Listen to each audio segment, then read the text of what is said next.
Alaska is home to dense, uninhabitable forests, icy rivers, and beautiful mountains. The Alaska Triangle, where people and aircraft go missing at an alarming rate, some of the most frequent alien activity on the planet, and maybe even a giant pyramid buried underground. Brace yourselves, this is a weird one. Real quick in case you're new here, hi, my name's Jess and this is Strange Stuff, where you and me dive into the weirdest, wildest stories surrounding strange places and mysteries of the world, and I attempt to do my eye makeup too. So today we are discussing the Alaskan Dark Pyramid, and oh man.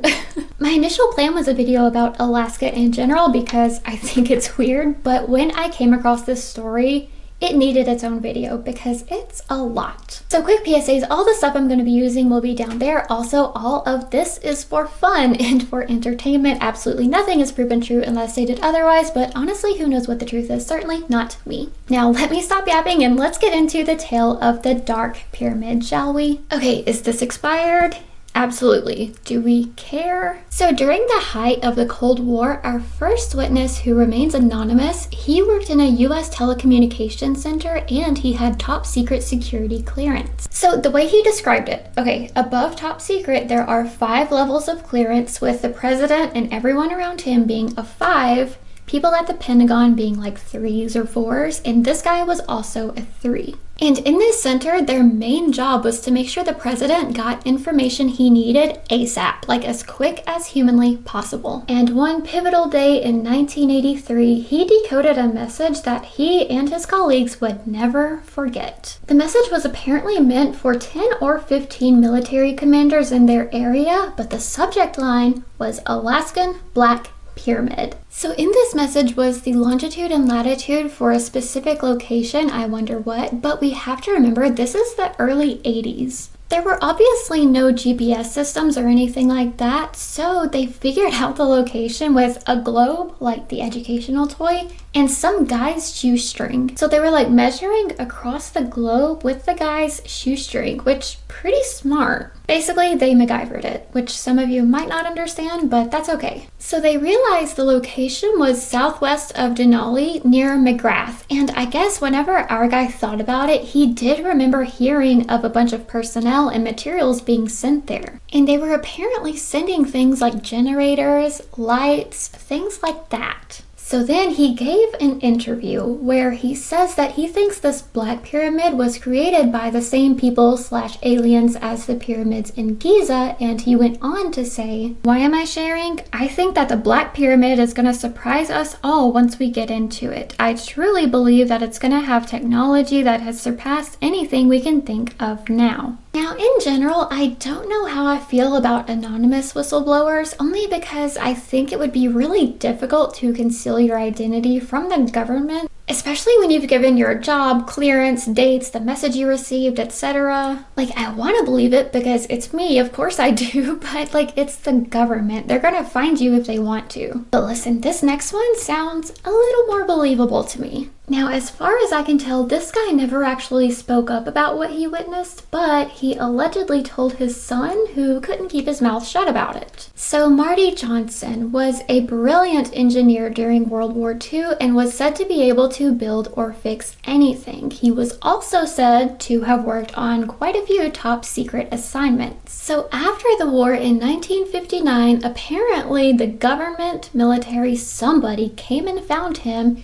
and took him from Nebraska all the way to Alaska. Apparently, they put him on a plain white bus with covered windows with a few other technicians, and no one was told what they were doing or where they were going. And that sounds absolutely insane to us, of course, but I bet for someone like that high up in the military, it was probably like a Tuesday. So anyway, they're on the bus for hours and hours, and eventually the doors open and they step outside, and Marty sees, wait for it, nothing. There is snow, mountains, more snow, typical Alaska stuff. But then the group heard someone call out to them, and they saw a couple men in uniform standing next to a teeny tiny concrete building in the middle of all the snow. So they go in, which sounds like a bad idea, but at this point, what else are you gonna do? And the tiny floor that they're all clumped up on starts to drop. So it's an elevator, is what I'm saying. And it started to go down, down, down for a really long time until it finally stopped and let everyone out. And the hallway they stepped out into was boring, really. It had beige walls, concrete floors, fluorescent lights that probably flickered like crazy because they always do. So at this point, an officer stands in front of them and he says that before they start their orientation, they would get to see the project. Messy way of doing things, I think, but what do I know? So the group snakes around this building for a while until they come to a giant steel door, and the officer took a red phone off the wall, spoke into it, and the door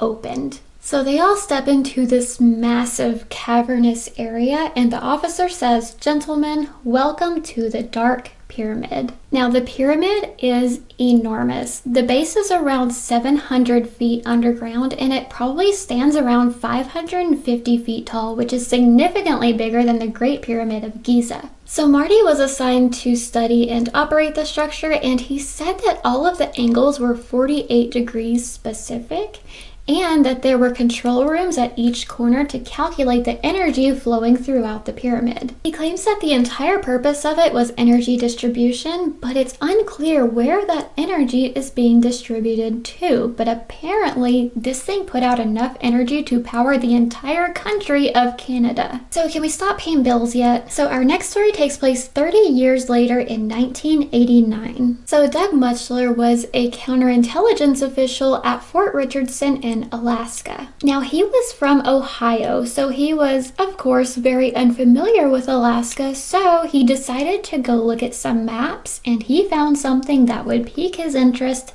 big time. So he was looking over a map of Denali National Park, and there was a small little white spot labeled "This area not surveyed to date," which was pretty freaking weird because the entire state had definitely been surveyed. Like, this was 1989, this was not that long ago. And Doug would obsess over this tiny white spot for years until in 1992, something happened that he was sure was related. So he was hanging out with some other off-duty soldiers, and the local news were showing a story about an underground nuke detonation all the way in China. So what does this have to do with Alaska? Turns out, a lot. The bomb was so powerful, 70 times more powerful than the one dropped on Hiroshima, which is so scary. Like, imagine how powerful they could be these days. Actually, let's not.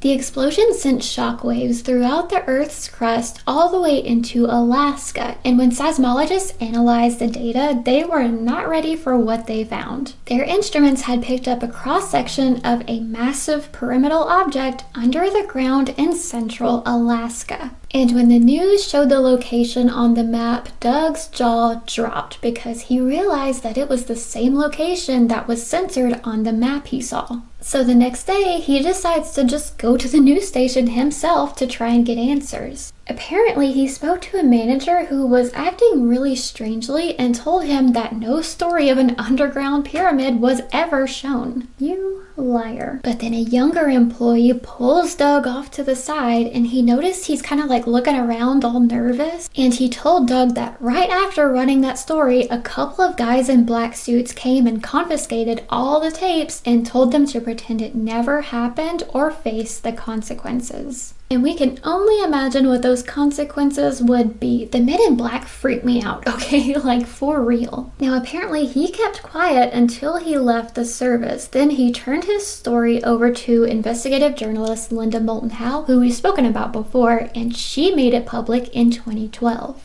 Now, this particular story, again, I want to believe it, but a couple things. None of the other soldiers have come forward about seeing that news story, and also Doug's timeline has been contested over the years. So, is it a case of flat out lies, or is his memory just maybe not that great? I mean, in his defense, it has been a long time, and I'm sure being in the military can mess with your head, so I don't know. Let me know what you think. Now we're going back in time just a smidge to spring 1978. Lee Pearson is a retired vet and he befriends a helicopter pilot who is still in the service. So his new friend is making a quick trip to a secret base near Denali, Alaska, and he brings Lee along. Which immediately makes me skeptical of this story because even if he is a vet, surely you can't just bring whoever you want to a secret base, but I digress. When they started getting close to the base, the pilot warned Lee that it was about to get weird, and it did. Their navigation systems were going crazy, needles were spinning in all directions, and eventually the power in their aircraft just went dark. So Lee was probably having some regrets. They did touch down safely a few minutes later, but Lee didn't see too terribly much. Just some armed men aiming directly at them, nothing crazy. He also saw guardhouses and some men in plain black uniforms with no insignia or identification of any kind, which is pretty weird. But that was pretty much it, and they were still being aimed at, so they dropped off the equipment and got the heck out of there. But later that evening at the bar, Lee's friend tells him that the place that they had just gone was a secret underground base that housed a giant pyramid made of black stone. He said that all that they really knew about it was that it was thousands of years old and they've had people studying and operating it since the 50s, which would back up Marty's story. Now again, I have my doubts about this story, but the thing is, Lee never came forward with this story. His son Bruce did. And with all the info his dad gave him, Bruce may have actually found the location of the Dark Pyramid. So apparently his dad told him sort of the whereabouts of the location, and Bruce hired a pilot to take him out there.